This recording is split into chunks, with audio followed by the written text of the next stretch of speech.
موضوع الدرس التخویفات والتحدیدات للکفار والمشرکین، سورۃ المرسلات، تفسیر ابن کثیر۔ الحمد للہ رب العالمین والصلاة والسلام علی اشرف الانبیاء وسید المرسلین سیدنا محمد وعلی آلہ واصحابہ اجمعین۔ اللهم صل على سيدنا محمد وعلى آل سيدنا محمد كما صليت على إبراهيم وعلى آل إبراهيم في العالمين إنك حميد مجيد۔ أعوذ بالله من الشيطان الرجيم، بسم الله الرحمن الرحيم۔ انطلقوا إلى ما كنتم به تكذبون۔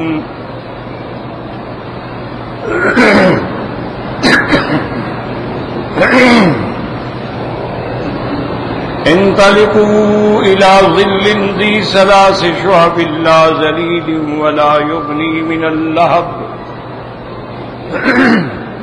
إنها ترمي بشرر كالقصر كأنه جمالات صفر ويل يومئذ للمكذبين هذا يوم لا ينطقون ولا يؤذن لهم فيعتذرون ويل يومئذ للمكذبين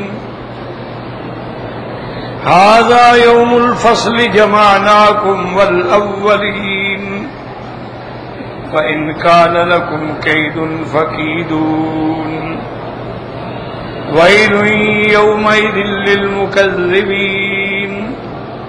قال المؤلف والمفسر رحمه الله تعالى أدام النفع بعلومه وعلومكم في الدارين آمين، إلى أن قال يقول تعالى مخبرا عن الكفار المكذبين بالمعاد والجزاء والجنة والنار أنهم يقال لهم يوم القيامة انطلقوا إلى ما كنتم به تكذبون۔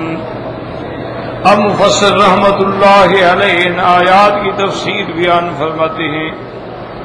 اللہ تبارک و تعالی نے خبر دی ہے کفار مکذبین، کفر کرنے والے، قیامت کو جھٹلانے والے، جزا کو جھٹلانے والے، جنت و جہنم کو جھٹلانے والے، ان کو قیامت کے دن کہا جائے گا انطلقوا، چلو تم جس بات کی تکذیب کرتے تھے، انطلقوا الی ظل ذی ثلاث شعب، یعنی لہب النار اذا ارتفع وصعد معه دخان فمن شدته وقوته ان له ثلاث شعب۔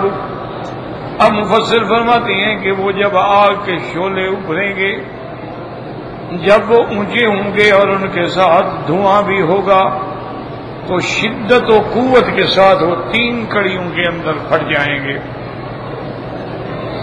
اور وہ ایسا دھواں ہوگا کہ لا ذلیل ولا یغنی من اللہب، اے ذل الدخان المقابل للہب لا ذلیل هو فی نفسه ولا یغنی من اللہب، یعنی ولا یقیہم حر اللہب۔ وہ جو دھواں ہوگا، وہ دھواں خود بھی اس کے اندر کوئی ٹھنڈک نہیں ہوگی، اور نہ وہ کسی آگ کے شعلوں سے بچانے والا ہوگا، اور نہ وہ شعلوں کی گرمی کو روکنے والا ہوگا۔ انہا ترمی بشرر کالقصر، یتطایر الشرر من لہبها کالقصر، جیسے آگ جلتی ہے نا تو اس سے پھر چنگاریاں اڑتی ہیں، تو وہ چنگاریاں ایسی ہوں گی جیسے بڑے بڑے محل ہوتے ہیں، اتنی بڑی چنگاریاں ہوں گی۔ قال ابن مسعود کالحصون، جیسے بڑے بڑے قلعے ہوتے ہیں۔ وقال ابن عباس ومجاہد وقتادہ ومالک زید بن اسلم وغیرہم، یعنی اصول الشجر، وہ فرماتی ہیں کہ ایسے ہوں گے جیسے لکڑیوں کا درختوں کا تنا ہوتا ہے، اتنے بڑے بڑے اس کے چنگاریاں ہوں گی۔ کأنہ جمالات صفر اے کالابل السود، یا جیسے اونٹ سیاہ اونٹ ہوتے ہیں ایسے ہوں گے. قالہ مجاہد والحسن وقتادہ والضحاک واختارہ ابن جریر وان ابن عباس ومجاہد وسعید ابن جبر جمالات صفر یعنی حبال السفن. وہ فرماتی ہیں کہ وہ اتنے بڑے ہوں گے جیسے کشتیوں کے بڑے بڑے رستے ہوتے ہیں، ایسے وہ ان کی شرر ہوں گے. وعنہ اعنی ابن عباس جمالات صفر قطع نحاس، وہ شرر ایسے ہوں گے جیسے تانبے کے ٹکڑے ہوں آگ کی وجہ سے. وقال البخاری رحمہ اللہ حدثنا عمرو بن علی قال حدثنا یحییٰ قال اخبرنا سفیان عبد الرحمن بن عباس قال سمعت ابن عباس رضی اللہ عنہما انہا ترمی بشرر کالقصر قال كنا نعمد الى الخشبة ثلاثة اذرع وفوق ذلك فترفعه للبناء فنسميه القصر. حضرت ابن عباس رضی اللہ تعالی عنہما کا ایک قول مبارک یہ بھی ہے کہ ہم لکڑی کے ٹکڑے لیتے ہیں 3 ہاتھ یا 4 ہاتھ کے، پھر ان کو بنا کے لیے ہم کھڑا کرتے ہیں، اس کو بھی قصر کہا جاتا ہے. کأنہ جمالات صفر حبال السفن حتی تکون کاوساط الرجال. وہ کہتی ہیں وہ ایسے ہوں گے جیسے کہ کشتیوں کے موٹے موٹے رستے ہوتے ہیں، ان کو جمع کرو تو ایسے جیسے ایک انسان کے برابر ہو جائیں، ایسے وہ چنگاریاں ہوں گی. وَيْلٌ يَوْمَئِذٍ لِّلْمُكَذِّبِينَ، ہلاکت ہے اس دن جھٹلانے والوں کے لیے. تو یاد رکھیں کہ یہ اللہ تعالی نے جو جہنم کا اور جنت کا منظر قرآن میں بیان فرمایا ہے، چونکہ اللہ عالم الغیب ہیں، ان کا علم جو ہے علم محیط ہے. عالم بما کان وما یکون، جو ہو گیا اس کا بھی علم ہے، جو قیامت میں ہوگا اس کا بھی علم. تو اس وقت جو قیامت کا منظر ہوگا اللہ نے وہ قرآن میں بیان کیا ہے کہ تاکہ ہم اس کو پڑھ کے سن کے دیکھ کے عبرت کریں. باقی اعداء اسلام جو ہیں، اور یہ بھی ایک بات ہمیشہ یاد رکھیں کہ دنیا میں جتنے باطل فرقے ہیں، جتنے گمراہ فرقے ہیں، ان کے پاس دلائل نہیں ہوتے. یاد رکھو ان کے پاس کیا ہوتا ہے؟ توہمات، شبہات، وساوس، تخیلات، یعنی ان کے اپنے وہم، اپنے خیالات اور اپنے وساوس ہوتے ہیں، اسی کو نعوذ باللہ وہ دین بنا لیتے ہیں. دلیل نہیں ہوتی. جتنے دنیا میں باطل فرقے ہیں وہ یہود ہیں، نصارہ ہیں، ہنود ہیں، یا اس کے بعد اسلام کا نام لینے کے بعد بھی فرقے بن گئے، خوارج ہیں، روافض ہیں، شیعہ ہیں، قادیانی ہیں، ان کے بعد دلائل نہیں ہوتے. وہ مختلف شبہات کے ذریعے لوگوں کو دھوکے میں ڈالنا چاہتے ہیں. اب مثال کے طور پہ دیکھیں کہ قادیانی فرقہ جو ہے وہ ختم نبوت کا منکر، لیکن لوگوں کو دھوکہ دینے میں وہ کہتے ہیں کہ نہیں جناب، ہمارا ایمان ہے کہ حضور خاتم النبیین ہیں، ہم تو مانتے ہیں. وہ کہتی ہیں کہ یہ تو الٹا آپ لوگ کہتے ہیں نا کہ نبوت ختم ہو گئی. نبوت جب اللہ کی رحمت ہے تو رحمت کیسے ختم ہو گئی؟ یہ شبہ ڈال دیا دماغ. بھئی خاتم النبی نے کہا جی خاتم کا معنی تو مہر ہوتی ہے نا، کہ آرڈر لکھا جاتا ہے اس پہ مہر لگائیے. تو ہمارے نبی کی تو اتنی بڑی شان ہے کہ آپ کی مہر سے اور بھی نبی بنتے جائیں گے. وہ کہتے ہیں ہم تو شان بیان کر رہے ہیں. لوگ بھی دھوکے میں بھی آ جاتے ہیں اور بعد لالچ میں بھی ہوتے ہیں. اچھا، خاتم کا معنی لغت میں انگوٹھی بھی ہے، مہر بھی ہے، آخر بھی ہے. وہ لوگوں کو اس دھوکے میں مبتلا کر دیں.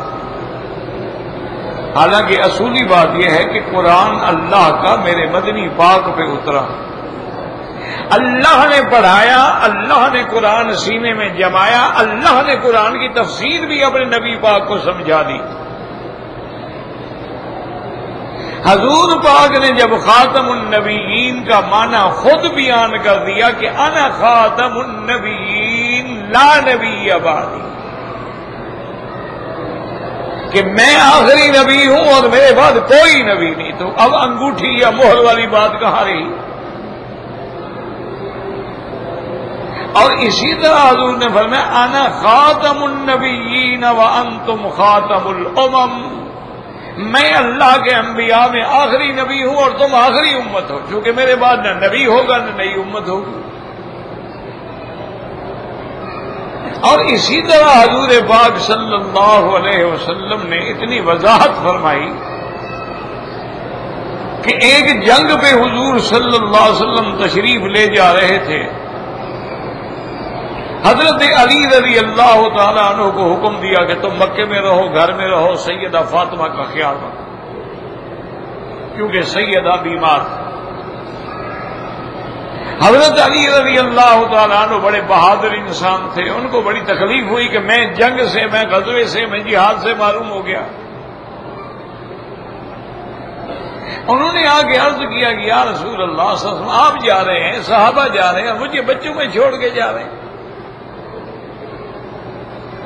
آپ نے فرمایا انت منی بمنزلۃ ہارون من موسیٰ، کہ علی تم میرے لیے بھائی ہو، جیسے موسیٰ علیہ السلام نے ہارون کو چھوڑا تھا، میں بھی تمہیں چھوڑ کے جا رہا ہوں. اب بات تو اتنی تھی نا، لیکن چونکہ ہارون نبی تھے تو شبہ ہو سکتا تھا کہ شاید نعوذ باللہ حضرت علی بھی نبی ہیں، تو صاف فرما دیا انت منی بمنزلۃ ہارون من موسیٰ لا نبی بعدی، میرے پاس نبی کوئی نہیں، یہ فقط بھائی ہونے میں مثال دے رہا ہوں کہ تم میرے بھائی ہو، جیسے ہارون کے بھائی موسیٰ علیہ السلام کے بھائی تھے، لیکن میرے بعد نبی کوئی نہیں ہوگا. اور اس کے بعد حضور پاک نے یہ بھی فرما دیا کہ ثلاثون دجالون کذابون، میرے بعد 30 ایسے لوگ بھی آئیں گے جو جھوٹے دجال مکار ہوں گے اور دعویٰ کریں گے کہ ہم نبی ہیں. فرمایا لا نبی بعدی، میرے بعد کوئی نبی. جب اتنی وضاحت حضور پاک کی زبان مبارک سے موجود ہے، ایمان سے کہیں کہ پھر تعویل کرنا کہ جی مہر لگا دی اور یہ کر دیا، یہ تو تعویلات ہیں.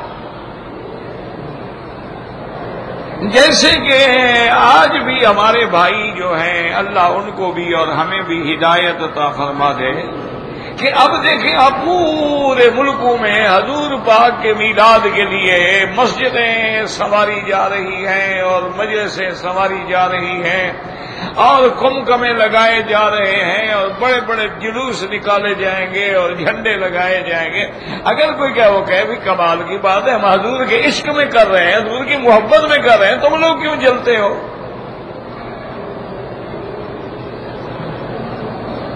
یہ جو ہے ہم حضور کی محبت میں کر رہے ہیں، حضور پاک کے یوم ولادت کو ہم یاد کر رہے ہیں.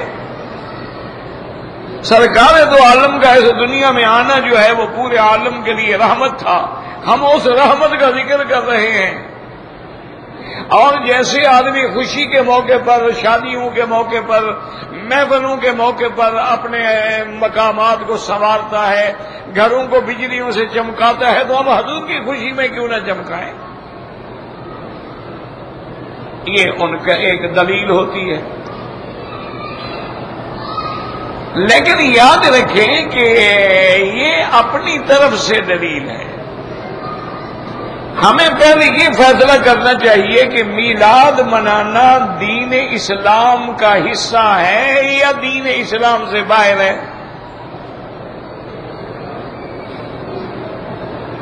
اگر یہ عمل دین اسلام کے اندر ہے تو دین تو حضور کے زمانے میں مکمل ہو گیا. عرفات میں اللہ نے آیت نازل کر دی کہ میرے مدنی آج ہم نے آپ کا دین مکمل کر دیا، کامل دین ہو. اب لا نبی بعدی ولا رسول بعدی ولا کتاب بعد کتابی ولا شریعت بعد شریعتی. جب دین مکمل ہو گیا اور یہ دین ہے تو اس کا ذکر قرآن میں، حدیث میں، دین میں کیوں نہیں ہے؟ اگر دین ہے اور دین مکمل ہے، جب مکمل ہے تو یہ اتنا بڑا مسئلہ جو ہر سال آپ نے منانا ہے یہ کیسے رہ گیا دین سے؟ اور اگر یہ دین کا حصہ نہیں ہے تو پھر کبھی یہ سنت نہیں ہو سکتی، پھر تو یہ بدعت ہوگی. اب اس کے بعد یہ کہنا جی اگر ہم محبت رسول میں ایسا کرتے ہیں تو اس سے ٹھیک ہے قرآن میں نہیں ہے، حدیث میں نہیں ہے.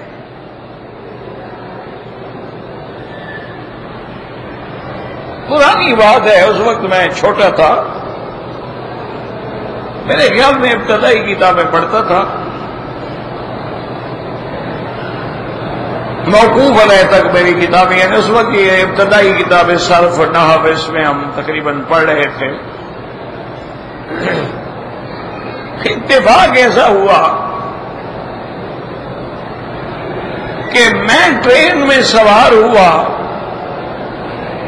تو وہاں بریلوی علماء کے، میں نام نہیں لیتا غیبت نہ ہو، ایک بہت بڑے عالم، واقعی وہ عالم تھے،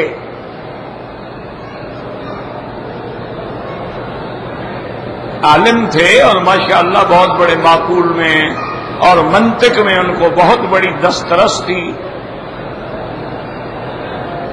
اور اس دور میں جو ہمارے ملک کے بریلوی علماء ہیں ان سب سے میرے خیال میں زیادہ مضبوط آدمی تھے.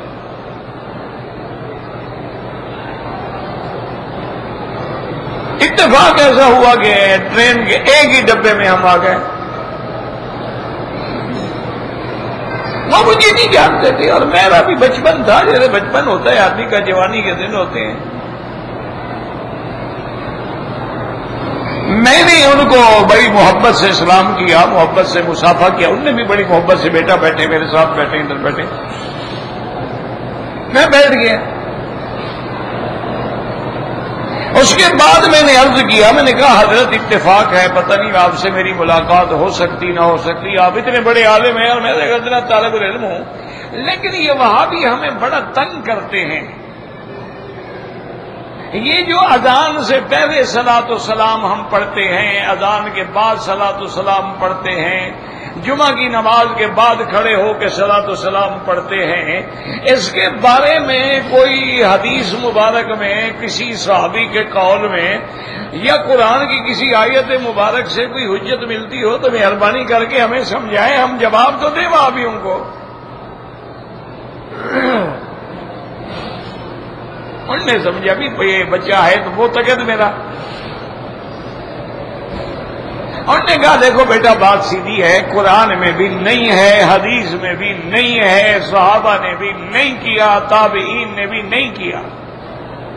میں نے کہا جی چلو 4 امام ہیں، کسی امام نے کیا ہوگا. انہوں نے اماموں نے بھی نہیں کیا. بات سچی کی ہے.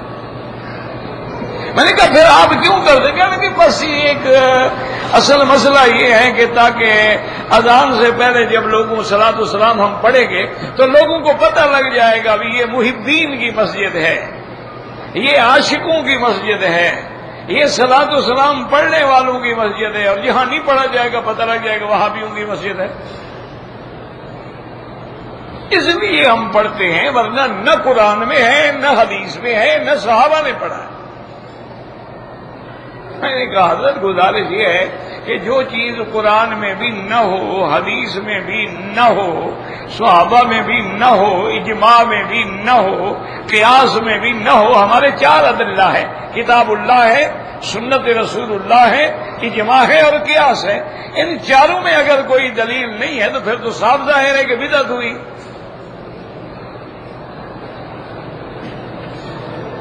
اور اگر مسجدوں کا فرق کرنا ہے تو لکھ دیا کرے مسجد پر، ایک بڑا بورڈ لگا دیں مسجد کا بھی، یہ عاشقوں کی مسجد ہے، بس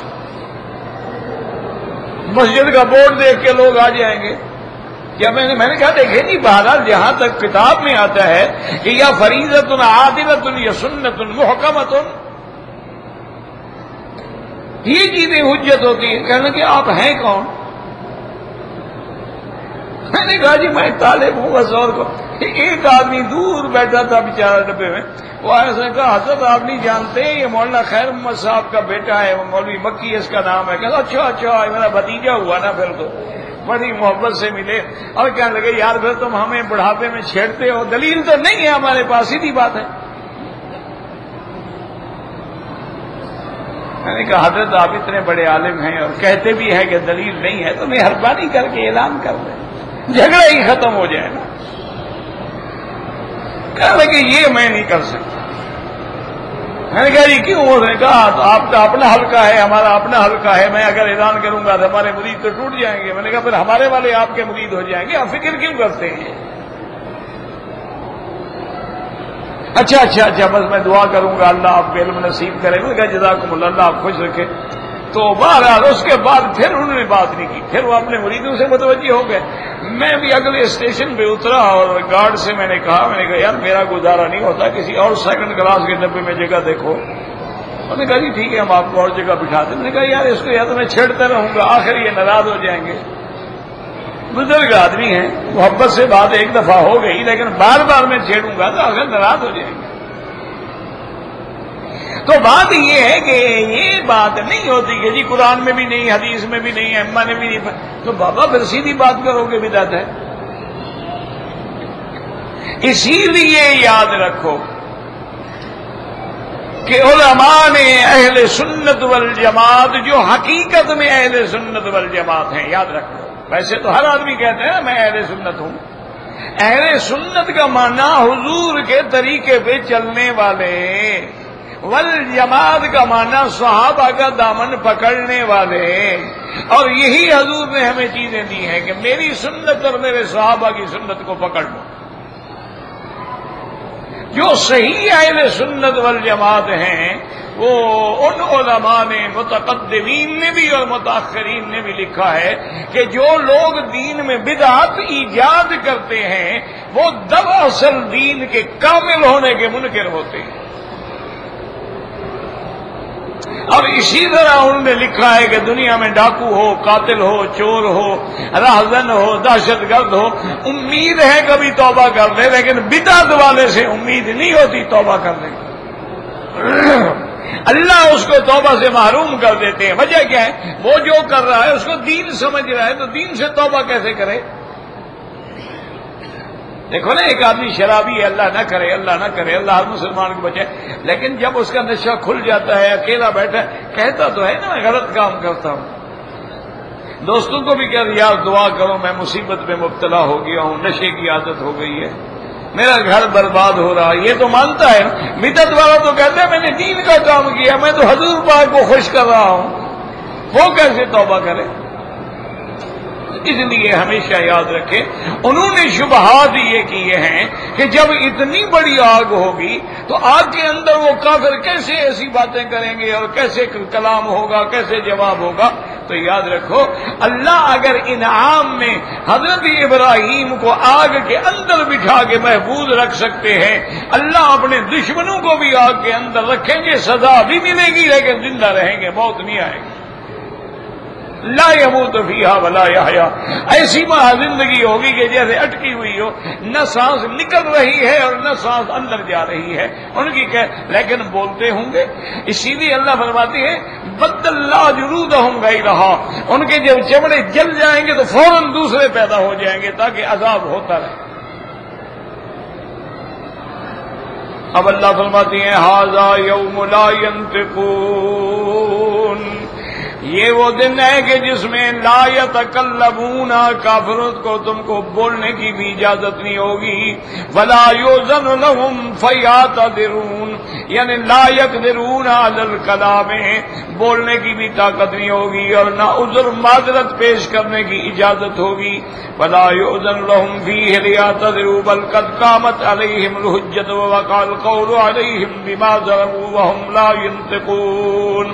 اللہ کی حجت پوری ہو گئی، تمام حجتیں مکمل ہو گئیں، اور اللہ کا فیصلہ ان کے لیے جو تھا وہ واقع ہو گیا ان کے کفر کی وجہ سے۔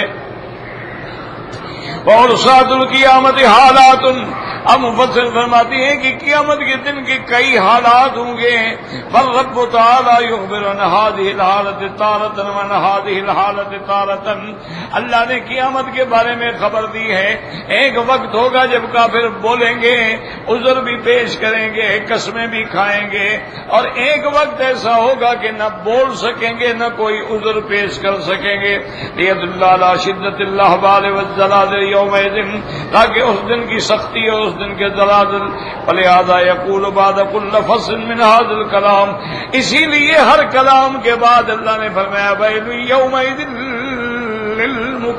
للمکذبین۔ وقوله تبارک وتعالی هذا یوم الفصل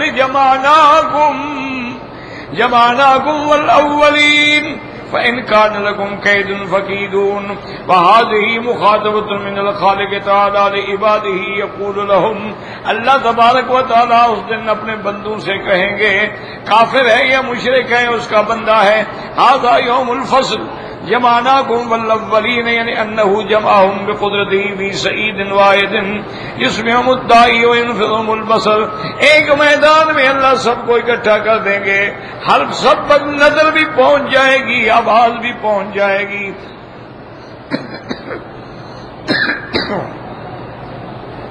وقوله تعالی فإن كان لكم كيد فكيدون، تهديد شديد ووعيد أكيد، أي إن قدرتم على أن تتخلصوا من قبضتي وتنجوا من حكمي ففعلوا فإنكم لا تقدرون على ذلك۔ اللہ فرمائیں گے اگر تم میں طاقت ہے کہ میرے عذاب سے بچ جاؤ، مجھ سے بھاگ جاؤ اور میرے حکم سے دور ہو جاؤ تو کرو، لیکن تمہاری کوئی طاقت نہیں کہ میرے عذاب سے کوئی بھاگ سکے۔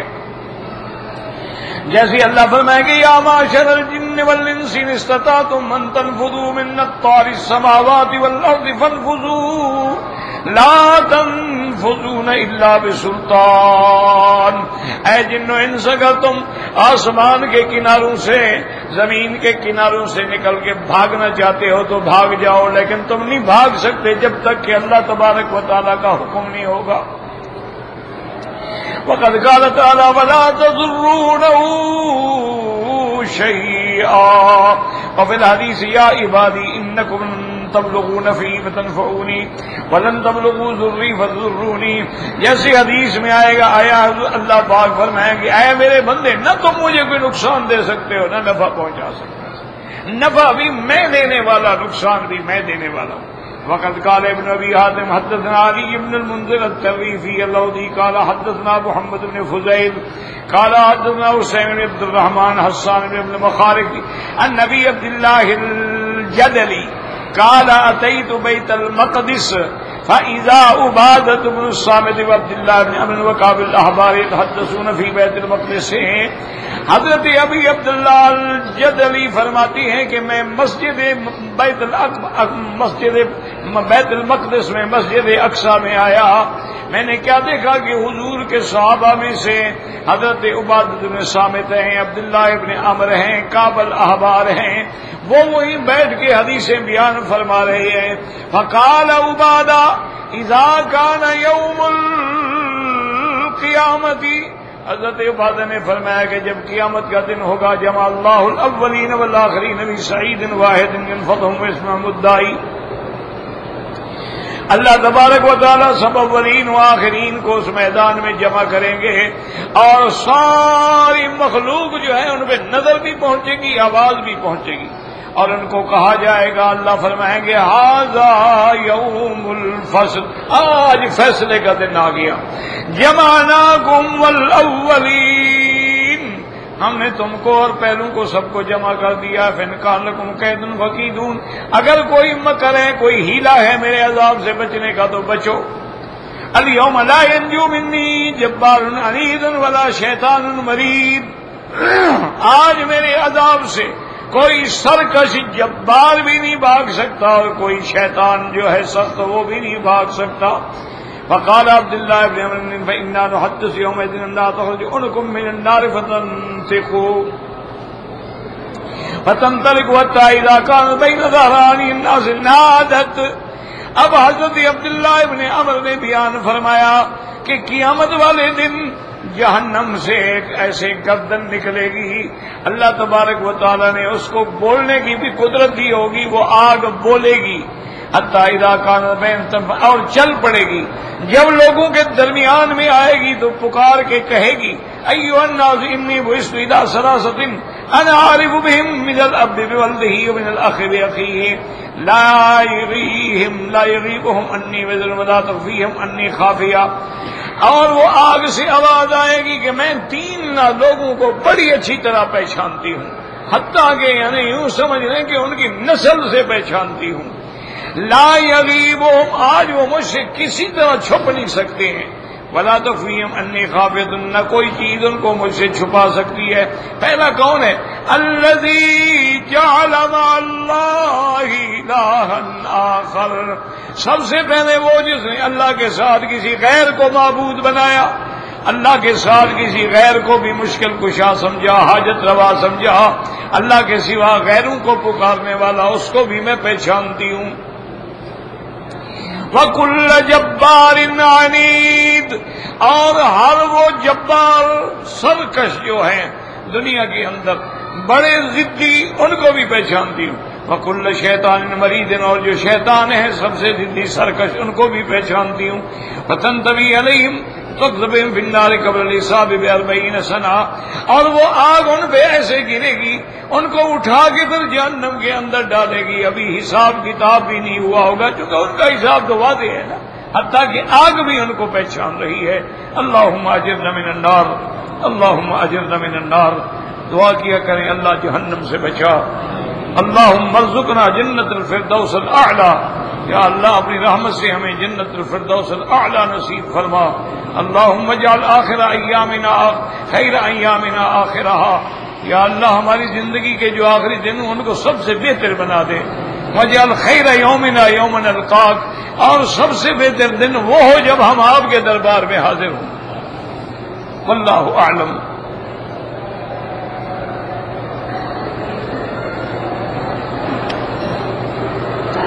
کہتے ہیں جی کہ رسول پاک صلی اللہ علیہ وسلم کی ہر ایک چیز، آپ کا قول فعل عمل محفوظ ہے، پھر حضور کی تاریخ پیدائش میں کیوں اختلاف ہے؟ دیکھو اب آ گیا نا خلل، نہ رسول پاک کی ہر چیز محفوظ ہے، نا پیدا ہوتے وقت تو آپ کو نبوت ملی نہیں تھی، اتنا بھی نہیں سمجھ آیا؟ نبوت ملی 40 سال کے بعد، اب نبوت ملنے کے بعد آپ کا ہر قول، ہر عمل، ہر فعل کو صحابہ نے محفوظ رکھا ہے۔ جب حضور پیدا ہوئے ہیں نہ اس وقت قرآن اترا ہے، نہ حدیث ہے، نہ سنت ہے، نہ احکام ہے، نہ اوامر ہے، نہ نواہی ہے، تو محفوظ کیا رکھا جاتا؟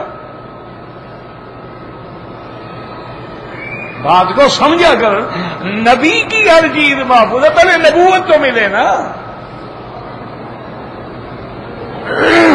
ایک بات،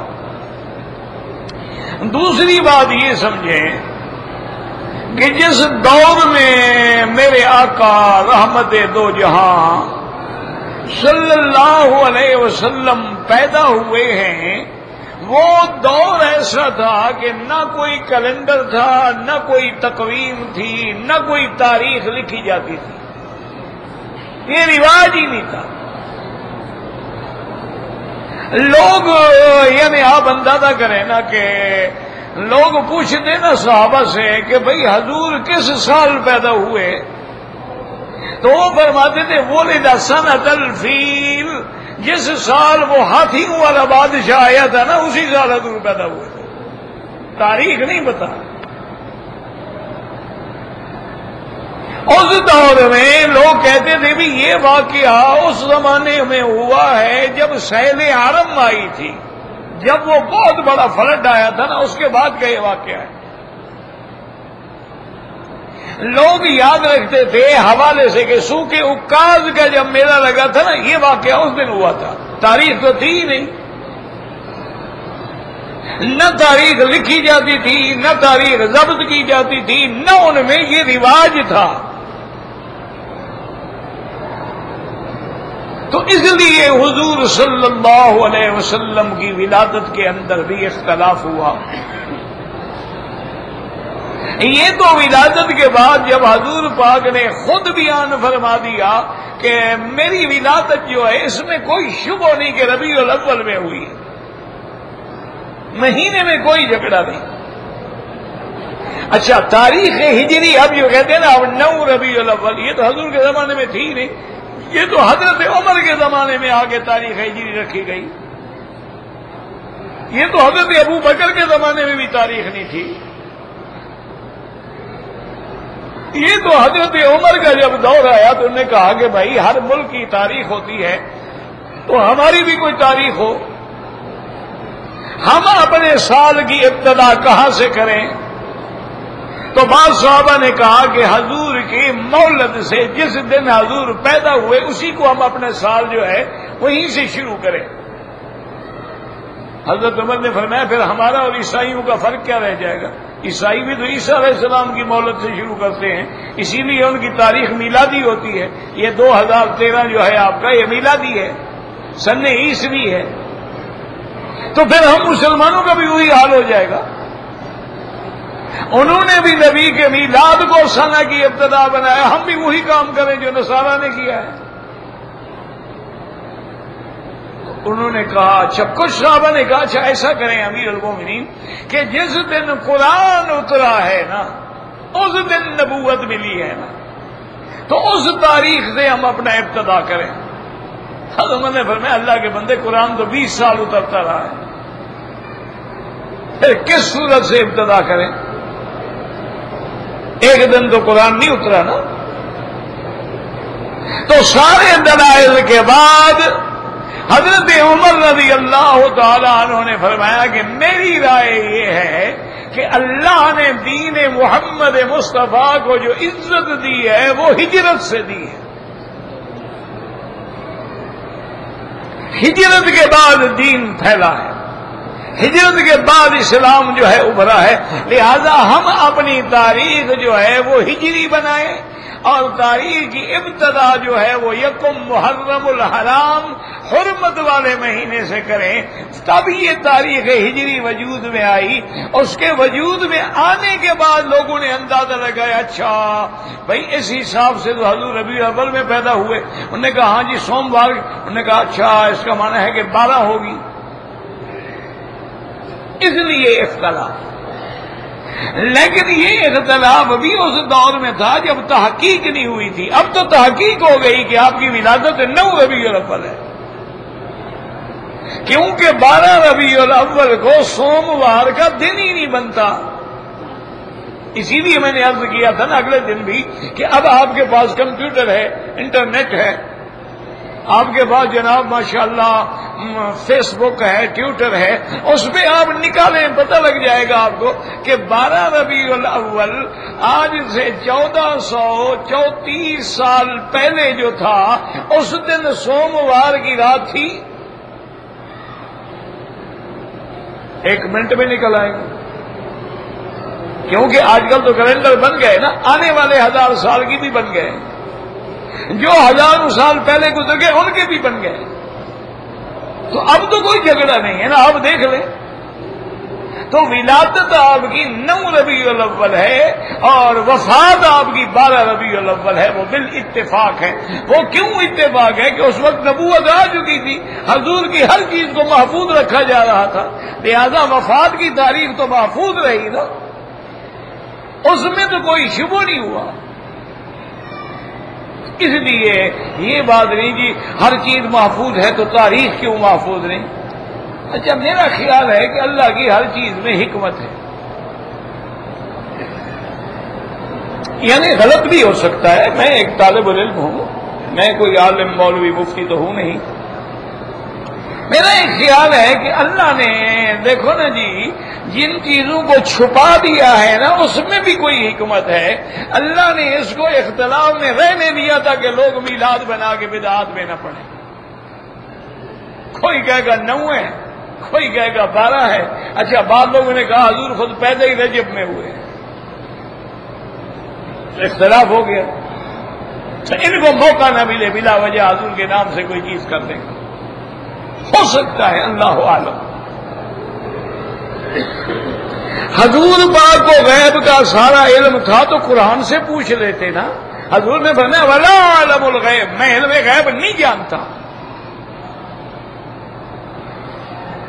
بات ختم ہوگی جب حضور فرماتے ہیں کہ میں عالم الغیب نہیں ہوں، وَلَوْ كُنْتُ عَالَمُ الْغَيْبَ لَاسْتَكْثَرْتُ مِنَ الْخَيْرِ وَمَا مَسَّنِيَ السُّوءُ، اگر میں عالم الغیب ہوتا تو اپنے صحابہ 70 جا کے احد میں شہید کرا دیتا، اگر میں عالم الغیب ہوتا تو اپنے قاری بھجوا کے جنگ موتا میں شہید کروا دیتا۔ عالم الغیب صرف اللہ کی ذات ہے، اللہ کے سوا کسی کے بارے میں عقیدہ رکھنا کہ عالم الغیب ہے وہ تو کافر ہے، وہ تو نص قرآن کا منکر ہے۔ عالم الغیب والشہادت فلا یظہر علی غیبہ احدا، اللہ نے فرمایا قل لا یعلم من فی السماوات والارض الغیب الا اللہ، آسمانوں اور زمین میں کوئی نہیں جس کو علم غیب ہے۔ یہ جو غیب کی خبریں ہیں یہ اظہار غیب ہے کہ اللہ نے غیب کو ظاہر کر دیا، بتلا دیا حضور کو، یہ نہیں کہ سارا بتلا دیا۔ حضور کو تو قیامت کا پتہ نہیں کب ہوگی۔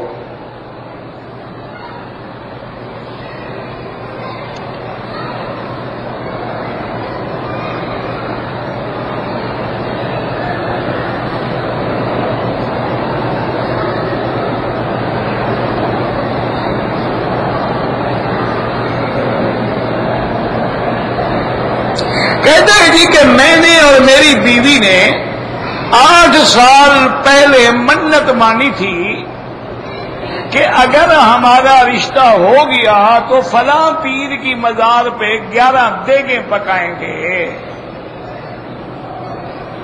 یعنی شادی سے پہلے ماشاءاللہ آپس میں آپ کا کنٹریکٹ تھا۔ دیکھو جی، کٹھے جو منتے مانتے رہے ہیں۔ اچھا، بہرحال گزارش یہ ہے جی کہ غیر اللہ کی مزار کی منت ماننا شرک ہے۔ غیر اللہ کے نام پہ جا کے کوئی چیز تقسیم کرنا جو ہے چھوٹا موٹا گناہ نہیں، شرک ہے، آپ توبہ کریں۔ اور جو منت شریعت کے خلاف اس کے پورے کرنے کی شریعت میں اجازت ہی نہیں، وہ منت پوری کی جائے گی۔ جیسے ایک کافر پکڑا گیا، وہ عمرے پہ جا رہا تھا، پکڑا گیا، بارہ لمبا واقعہ ہے، وہ اسلام لے آیا۔ اس نے کہا حضور میں نے عمرے کی منت مانی تھی، عمرے پہ جا رہا تھا کہ پکڑا گیا، آپ نے جاؤ عمرہ کرو۔ چونکہ وہ عمرے کی منت شریعت میں صحیح تھی لہذا حضور نے اجازت دی۔ جو منت شریعت کے خلاف ہے آپ جناب بالکل مزار پہ 11 دیگیں نہ پکائیں، ان 11 دیگوں کے پیسے جو ہے نا غریبوں کو دے دو جن کے پاس روٹی نہیں ہے، وہ کھا لیں گے 4 دن، وہ زیادہ ثواب ہوگا تمہیں، شادی میں بھی برکت ہوگی۔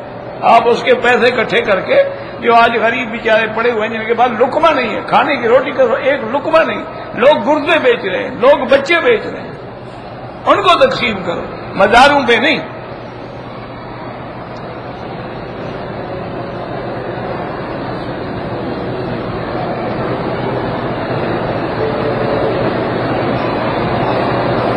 کہتے ہیں کہ شیعہ حضرات فرماتے ہیں کہ ہم سب صحابہ کو بھی مانتے ہیں اور قرآن کو بھی مانتے ہیں۔ ماشاءاللہ اچھی بات ہے، مانتے ہیں تو پھر شیعہ تو نہ ہے، جان چھوٹ گئی، ختم ہو گئی مسئلہ، وہ تو سنی ہو گئے۔ باقی ان کی کتاب ہے باقاعدہ فصل الخطاب فی تعریف کتاب رب الارباب، اس میں 2000 ائمہ کی روایتیں ہیں کہ یہ قرآن جو موجود ہے نقص منہا وزید فیہا غیر وحرف وبدل، یہ قرآن بدل گیا ہے، یہ تو ان کی کتاب ہے۔ اچھا کافی میں ہے، کلینی میں ہے، من لا یحضر الفقیہ میں ہے۔ اب ایسے کہہ دینا ہم مانتے ہیں، روز گالیاں دیتے ہیں، مانتے کہاں ہیں؟ روز تبرہ کرتے ہیں، مانتے کہاں ہیں؟ انہوں نے نعوذ باللہ اتنا لکھا ہوا ہے کہ درد شقیقہ جو سر میں ہوتا ہے علاج یہ ہے کہ صحابہ کا نام لے کے اس پہ 3 جوتے مارو۔ عقل کرو، کہہ دینے سے کچھ ہو جاتا ہے؟ کتابیں ہاں آپ باقاعدہ اقرار کریں کہ جن کتابوں میں یہ لکھا ہوا ہے ہم ان کو نہیں مانتے، ان کو کہو اعلان کریں۔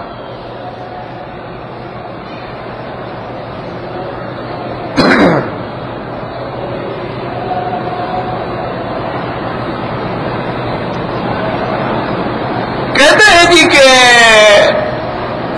حضرت سیدنا ابو بکر، حضرت عمر حضور کے دفن میں بھی موجود نہیں تھے، جنازے میں بھی موجود نہیں تھے، جنازہ بھی حضرت علی نے پڑھایا۔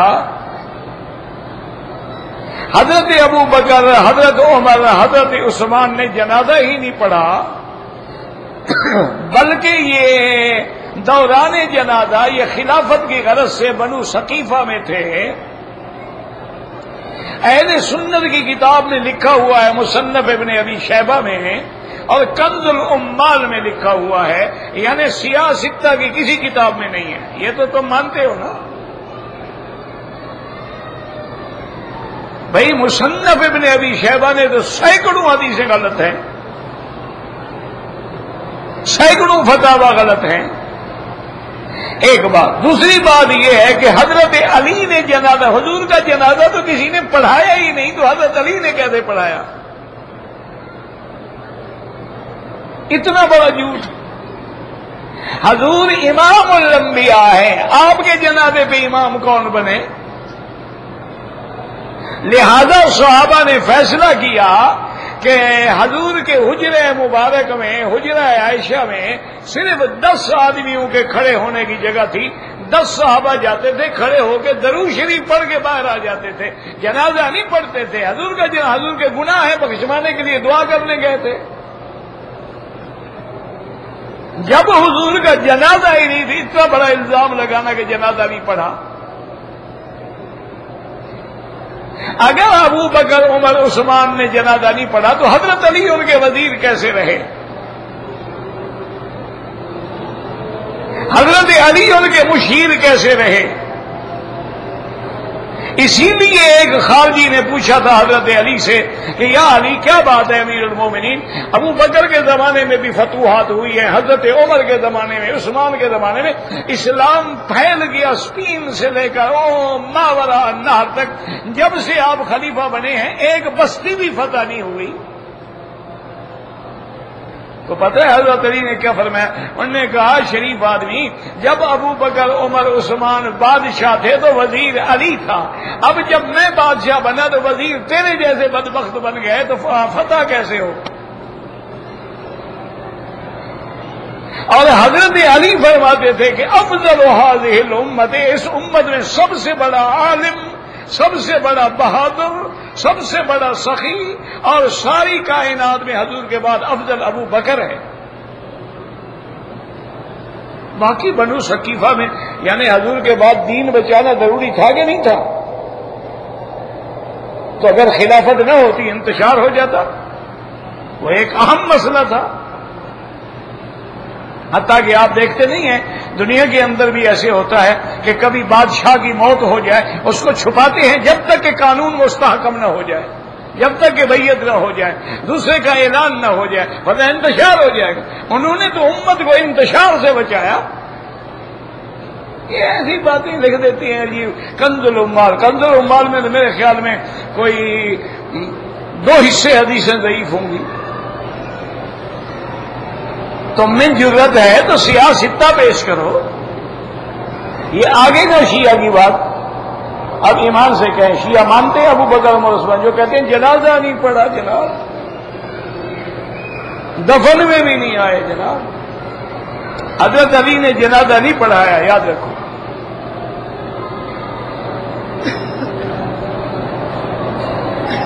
کہتے ہیں جی کہ شریعت اسلامی کی روح سے کیا والد کو یہ اختیار ہے کہ اپنی اولاد کو اپنی جائیداد سے محروم کر دے؟ بالکل اختیار نہیں. یا کسی بیٹے کو آنکھ کر دے؟ بالکل ناجائز ہے. جو اس کی اولاد ہے اس کو وراثت ملے گی, چاہے وہ باپ کے فرما بردار ہے یا نہ فرما.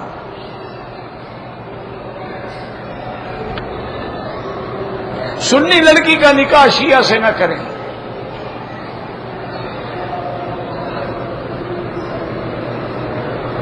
کہتے جی کہ جنت البقیع الغرقد میں اور جنت المعلی میں جو لوگ دفن ہیں انشاءاللہ جن کی موت ایمان پہ آئی ہے, ورنہ کافر بھی دفن ہے. جنت المعلی میں مکے کے کافر جو ہیں وہ بھی دفن ہیں. جنت البقیع الغرقد میں حضور کے سب سے بڑے دشمن عبداللہ ابن ابی المنافقین بھی دفن ہیں. شرط یہ ہے کہ جن کی موت ایمان پہ آئی ہے انشاءاللہ وہ عذاب سے امن میں ہے.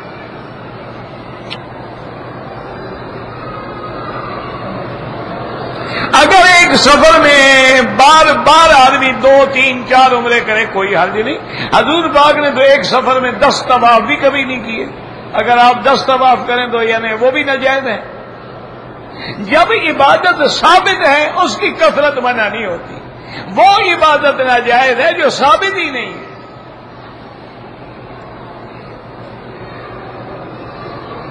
عمرہ کرنے کے بعد حج فرض نہیں ہوتا ہے. کہتے ہیں جی کہ ولادت کے بارے میں قرآن میں ذکر, میں ابھی بتا دیا ہے نا, اس کا قرآن سے اس سے تعلق ہی نہیں تو کیوں ذکر ہو.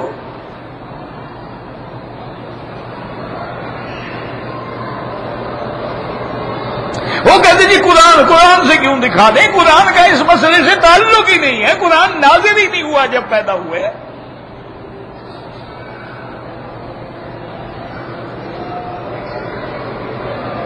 اگر کوئی دیوبندی ہے وہ بریلوی لڑکے کا رشتہ ہو, بہتر ہے کہ نہ کریں, کیونکہ جب عقیدے میں اختلاف ہوگا لڑائی ہوتی رہے گی.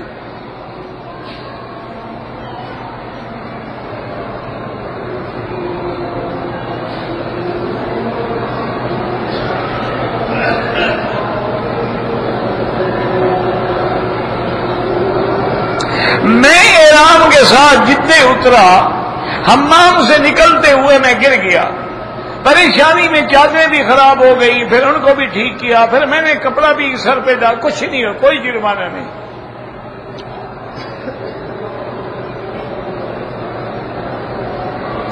اگر جو لوگ حد حرم میں رہتے ہیں عمرے کے لیے حرم کے باہر سے احرام باندھنا ہوگا. اب ان کی مرضی ہے, مسجد عائشہ جائیں, جیرانہ جائیں, عرفات جائیں, حدیبیہ جائیں, جدہ جائیں. جو مقیم ہیں ہلی وہ بھی باہر سے احرام باندھیں گے. اگر ہل میں رہتا ہے وہیں سے احرام باندھ کے آگے عمرہ کر لیں, وہ تو حرم میں ہے ہی نہیں نا.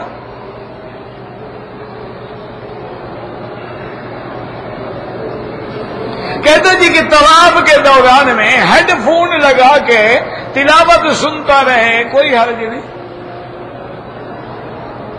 کہتے جی کہ موبائل پر پاکستان سے اپنے بیوی بچوں کی تصویریں دیکھنی چاہیے, کیوں, کافی جدائی کو عرصہ گزر گیا ہے. یا دیکھنا چاہتے ہو کہ بیوی ہے کہاں؟ خدا کا خوف کرو, اللہ سے ڈرو, تصویر حرام ہے.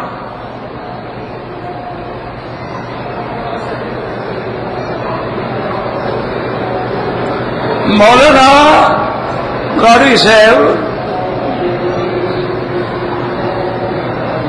کہتے ہیں جی کہ اکاڑوی صاحب فرماتے ہیں کہ مولانا تمہیں نام بھی نہیں آتا.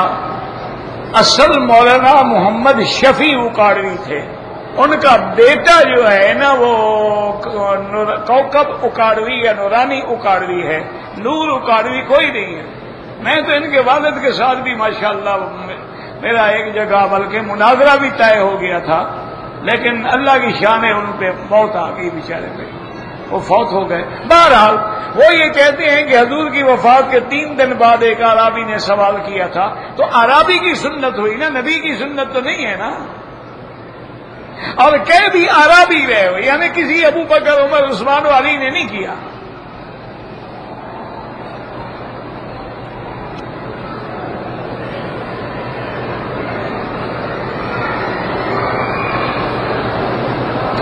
اگر کسی نے پوچھا ہے، پہلی بات تو یاد رکھو جی کہ دیوبندی کی بات ہو یا بریلوی کی، میں کوئی ٹھیکیدار تو ہوں نہیں، نہ میں دیوبندی ہوں نہ بریلوی ہوں۔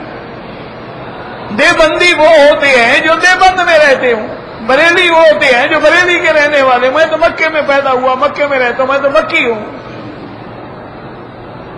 حضرت تھانوی نے کہا کہ ہمیں حکومت مل جائے تو انگریز کو محکوم بنا کے رکھیں گے، تو ٹھیک بات ہے، اس میں کیا ہے، غلطی کیا ہے؟ اگر اللہ حکومت دے، کافروں کی بھی رعایت کرنی پڑے گی، ان کے حقوق کا بھی خیال کرنا پڑے گا، ذمہ کا خیال ہوگا، کافروں کا خیال ہوگا، غلاموں کا خیال ہوگا۔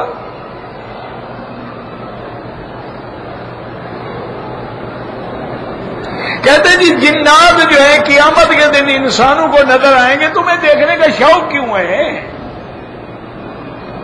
نہ پہلے یہ بتاؤ کہ تمہیں جنات دیکھنے کا شوق کیوں ہے؟ تم ایسا کرو، آج کل بڑے عامل ہیں دنیا کے اندر، وہ کہتے ہیں ہمارے جن تابع ہیں، اسی کے بعد چلے جاؤ، تمہیں جن دکھا دے گا نہیں تو جن بنا دے گا۔ اللہ فرماتا ہے تم نہیں دیکھ سکتے، بات ختم ہو گئی۔ انہ یراکم هو وقبیلہ من حیث لا ترون۔ باقی قیامت میں دعا کرو اللہ ہمیں اپنی زیارت کرائے، ہم جن دیکھنے جائیں گے۔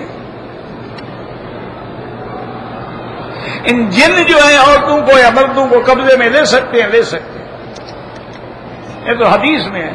حضور نے عبداللہ ابن مسعود کو بٹھایا اور آپ نے اس کے ارد گرد ایسے لکیر کھینچی اور فرما دیا کہ اس سے باہر نہیں نکلنا۔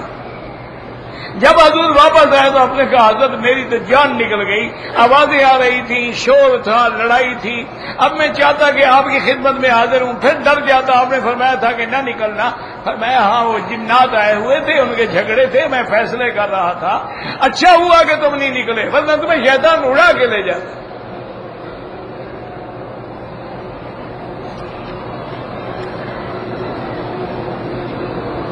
کہتے جی اگر کسی کو جن نے پکڑا ہوا ہے تو اس کا کیا کریں؟ بھوت کے پاس جاؤ، اللہ کے بندے سورۃ البقرہ پڑھو، قرآن پڑھو، جن بھاگ جائیں گے۔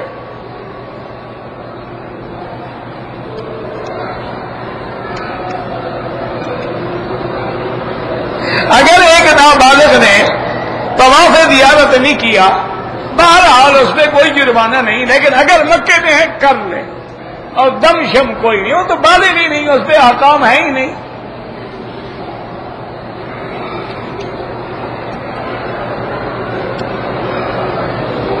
آج کل جو منگنی کی رسم ہے یہ ہندوؤں کا طریقہ ہے، اس کا اسلام سے کوئی تعلق نہیں۔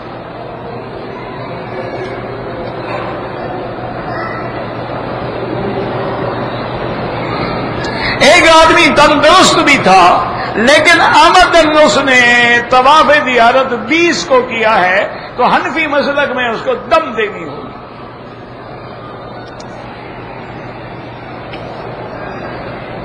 اگر حالت جنابت میں آدمی ہے، کھا سکتا ہے، کھا سکتا ہے۔ یہ حدیث میں ہے کہ آدھی رمضان کی رات ہے، جنابت ہو گئی، ابھی ساری کا وقت ختم ہو رہا ہے تو فوراً وقت کر کے کھا لیں، غسل بعد میں کر لیں۔ نماز جنازہ کی پہلی تکبیر کے بعد ثنا ہے، اس کے بعد درود شریف ہے اور اس کے بعد دعا ہے، لیکن حنابلہ رحمہم اللہ کے نزدیک پہلی تکبیر کے بعد فاتحہ ہے، پھر درود ہے، پھر دعا ہے۔ تم پڑھا کرو جنازہ بس۔ کہتے جی کہ جماعت میں 40 یا 4 مہینے لگائیں کوئی بنا نہیں۔ نماز وتر جو ہے 3 رکعت اکٹھی بھی پڑھ سکتے ہیں، 2 رکعت پڑھ کے سلام پھیر کے 1 رکعت بھی پڑھ سکتے ہیں۔ احناف کے نزدیک افضل ہے کہ 3 رکعت ملا کے پڑھے جیسے مغرب کی نماز پڑھی جاتی ہے۔ عمرہ نفلی آپ کرنا چاہتے ہیں تو کر سکتے ہیں، جس کے لیے بھی چاہیں۔ میرے والدین مجھ سے ناراض ہیں، میری بیوی ان کی نظر میں اچھی نہیں ہے، ان کا مطالبہ ہے کہ طلاق دو۔ طلاق نہ دو، لیکن والدین کو راضی کرنے کی کوشش کرو، ہر حال میں ان کو راضی کرو۔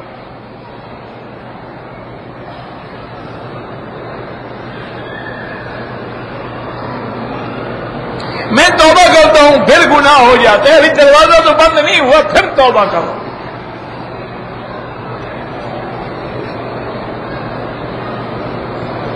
جو مکے میں رہتے ہیں وہ حد حرم کے باہر جا کے احرام باندھیں۔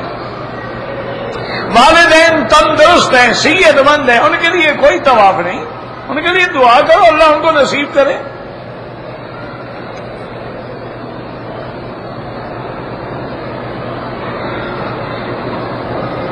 پتہ نہیں کیا ہے، وہاں پہ پڑھا نہیں جاتا، وہاں بھی کہتے ہیں، پتہ نہیں کیا کہتے ہیں،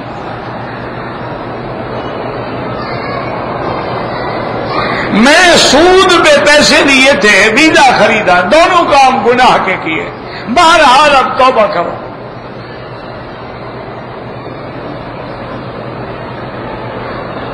کہتے جی کہ عید میلاد النبی جو ہے وہ تو قرآن حدیث میں نہیں ہے، لیکن تبلیغ کے لیے نکلنا یہ تو قرآن میں ہے نا، بلغ ما انذر الیک من ربک بلغوا انی ولو آیۃ، یہ تو قرآن میں ہے۔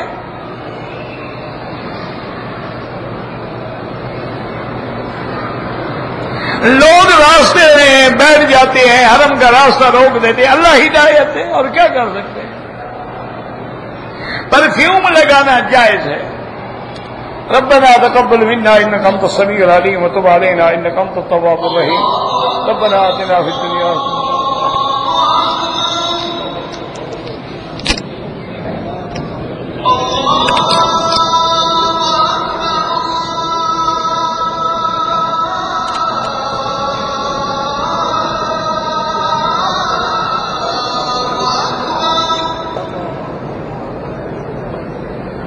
أشهد أن